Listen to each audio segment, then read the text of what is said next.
Welcome to this special recording of the new spellbinding national bestseller, Harry Potter and the portrait of what looked like a large pile of ash. Chapter 13. The Handsome One. The castle grounds snarled with a wave of magically magnified wind. The sky outside was a great black ceiling, which was full of blood. The only sounds drifting from Hagrid's hut were the disdainful shrieks of his own furniture. Magic. It was something that Harry Potter thought was very good. Leathery sheets of rain lashed at Harry's ghost as he walked across the grounds toward the castle. Ron was standing there and doing a kind of frenzied tap dance. He saw Harry and immediately began to eat Hermione's family. Ron's Ron shirt was just as bad as Ron himself. "If you two can't clump happily, I'm going to get aggressive," confessed the reasonable Hermione. "What about Ron magic?" offered Ron. To Harry, Ron was a loud, slow and soft bird. Harry did not like to think about birds. "Death Eaters are on top of the castle," Ron bleated, quivering. Ron was going to be spiders. He just was. He wasn't proud of that, but it was going to be hard to not have spiders all over his body after all is said and done. "Look," said Hermione. "Obviously there are loads of Death Eaters in the castle. Let's listen in on their meetings." The three complete friends zapped onto the landing outside the door to the castle roof. They almost legged it, but witches are not climbing. Ron looked at the doorknob and then looked at Hermione with searing pain. "I think it's closed," he noticed. "Locked?" said Mr. Staircase, the shabby-robed ghost. They looked at the door, screaming about how closed it was and asking it to be replaced with a small orb. The password was "Beef Woman!" Hermione cried. Harry, Ron, and Hermione quietly stood behind a circle of Death Eaters who looked bad. "I think it's okay if you like me," said one Death Eater.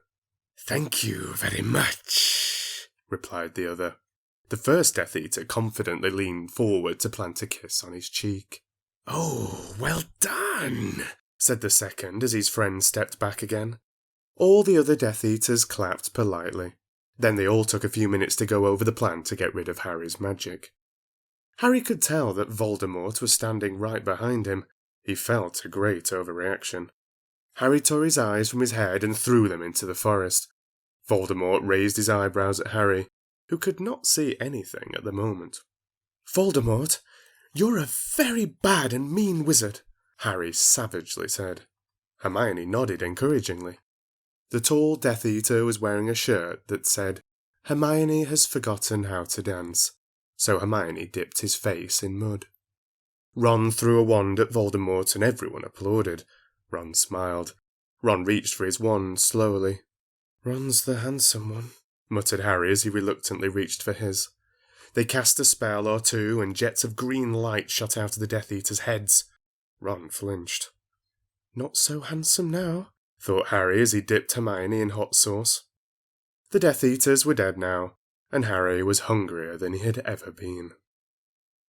The great hall was filled with incredible moaning chandeliers and a large librarian who had decorated the sinks with books about masonry.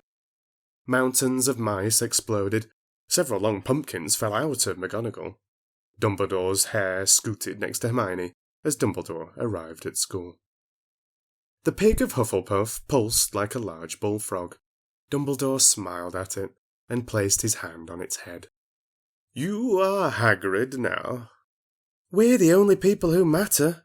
He's never going to get rid of us," Harry, Hermione, and Ron said in chorus. The floor of the castle seemed like a large pile of magic.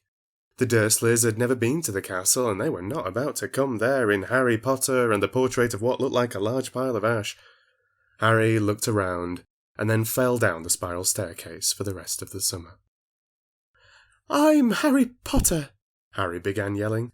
The dark arts better be worried. Oh, boy. Well, that was a little bit different, wasn't it? Thank you very much to my close friend Becky Tovey for recommending that I read that. This was a special extract actually created by a computer program, courtesy of Botnik Studios. I'll put the link below. Pretty fun. I think that's the only piece that they've actually created so far using the software. But I hope they do a whole book. I would definitely read it. I think it's I think it's pretty amazing. Well, thanks for listening.